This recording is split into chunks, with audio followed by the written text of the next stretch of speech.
కాంగ్రెస్ ప్రభుత్వం రావాలని ప్రతి ఒక్క నిరుద్యోగి ఇంటింటికి ప్రచారం చేసి గెలిపించుకున్నందుకు తగిన గుణపాఠం చెప్పారని ముఖ్యమంత్రి రేవంత్ రెడ్డి నిరుద్యోగుల పట్ల అనుచిత వ్యాఖ్యలను ఖండిస్తున్నామని, నిరుద్యోగుల పట్ల కాంగ్రెస్ ప్రభుత్వం అవలంబిస్తున్న ధోరణి సరైంది కాదని, తక్షణమే ప్రభుత్వం స్పందించి ప్రభుత్వ కొలువులకు సిద్ధం అయ్యేందుకు తగిన సమయం ఇవ్వాలని, లేని ఎడల నిరుద్యోగుల పోరాటం ఉద్యమాలు మరింతగా ఉధృతం చేస్తామని, నిజాయితీగా న్యాయబద్ధంగా నిరుద్యోగులు నిరసనలు చేస్తుంటే బీజేపీ బీఆర్ఎస్లకు అంటగట్టడం రాజకీయ ఉద్యమం అనడం సమంజసం కాదని ప్రభుత్వంను హెచ్చరిస్తూ తమ ఆవేదనను వ్యక్తం చేశారు.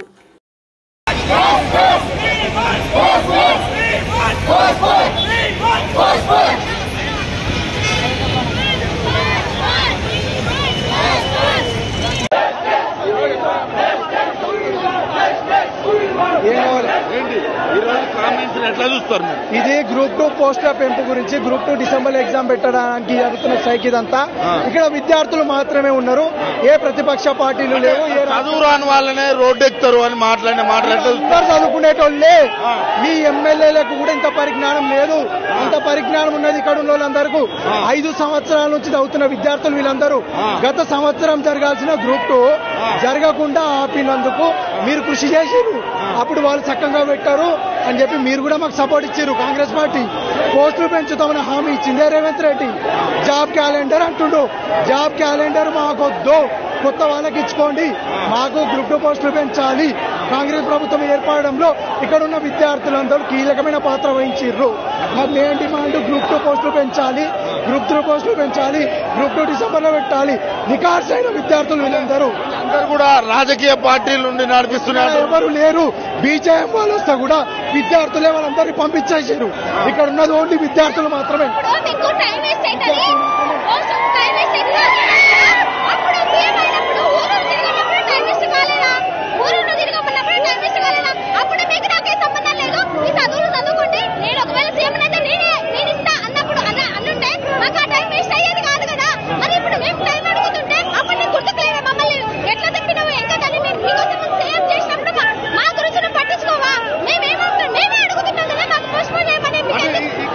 రాజకీయ శక్తులు చదువు రాని వాళ్ళే ఉన్నారు. నన్ను క్వశ్చన్ అడగమను, సిలబస్ ముందర పెట్టుకొని నన్ను క్వశ్చన్ అడగమను. నేను చెప్పకపోతే నేను చదువు రాని చదవను. అదే క్వశ్చన్ నేను అడుగుతా. చెప్పమను. మూమెంట్ గురించి మాకు ఒక పేపర్ ఉంటది 150 మార్క్స్. అదే మూమెంట్ ఆయన ఉన్నాడు కదా, అదే మూమెంట్ మాకు ఎగ్జామ్ లో ఉంది. మేము క్వశ్చన్ అడుగుతాము, మేము క్వశ్చన్ అడుగుతామా అని చెప్పమను. లేకపోతే ఆయన క్వశ్చన్ అడుగు మేము చెప్తాం. మాకు పోస్ట్పోన్ కావాలి. అర్ధరాత్రి వేళ అసలు ఇదేందంత పోస్ట్పోన్ కావాలి. గ్రూప్ 2 పోస్ట్పోన్ కావాలి. గ్రూప్ 2 గ్రూప్ 3 పోస్టులు పెంచాలి. ఇదే మా డిమాండ్. మేమేమి అజ్ఞాతవాసులం కాదు, మేమేం తీవ్రవాదులం కాదు, నిరుద్యోగులము. అడుక్కుంటున్నాము. బీఆర్ఎస్ ప్రభుత్వం అన్యాయం చేసిపోయింది. వాడే మాకు చుట్టం కాదు, నువ్వే మాకు చుట్టం కాదు. మాకు న్యాయం చేయండి, మాకు న్యాయం చేయండి. గ్రూప్ 2 పోస్టులు పెంచండి. గ్రూప్ 2 వీలలేదని చెప్తున్నాడు కదా. ఎందుకు వీలలేదు? నువ్వు సీఎం అయినప్పుడు ఈ నిరుద్యోగులని ఊరూరు తిరిగి నన్ను గెలిపియండి అన్నప్పుడు మళ్ళీ మీకు కనిపించలేవా? అప్పుడు నీకు టైం ఇస్తాను. నువ్వు చదువుకో, నాకు సంబంధం లేదు, నేను గెలుస్తా. నీకు అనలేదు ఎందుకు? అప్పుడు మమ్మల్ని ఇన్వాల్వ్ చేయకపోతే ఇప్పుడు మిమ్మల్ని ఎందుకు అడుగుతాం? నువ్వే చెప్పినావు కదా మేనిఫెస్టోలో గ్రూప్ 2 పోస్టులు పెంచుతాను. ఏడ పెంచారు?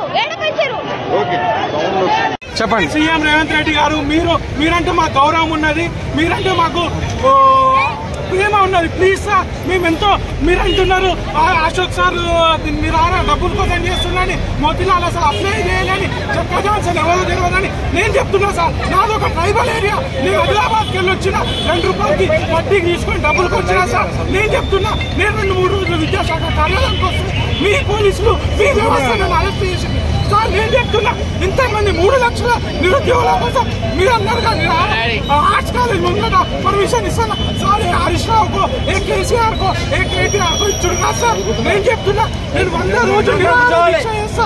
నన్ను మీరు జస్ట్ పోలీస్ వ్యవస్థను ఆపండి. నేను ఒక్కరిని చేస్తా సార్. మీరు ఇంతమంది ఎవరిని సపోర్ట్ తీసుకురాను. నేను ఒక్కరిని వస్తా సార్. మాకు ఎవరితో అవసరం లేదు సార్. మీ మీద గౌరవం ఉంది. మీ పక్కకు ఉన్నంత పట్టణ తీసేయండి ప్లీజ్ సార్. ఈ రోజు లైవ్ జరుగుతున్నప్పుడు కూడా తెలంగాణ గాయకుడు NSUI ప్రెసిడెంట్ ఈ రోజు లైవ్ లో ఉన్నప్పుడు నేను కామెంట్స్ పెట్టినా సార్.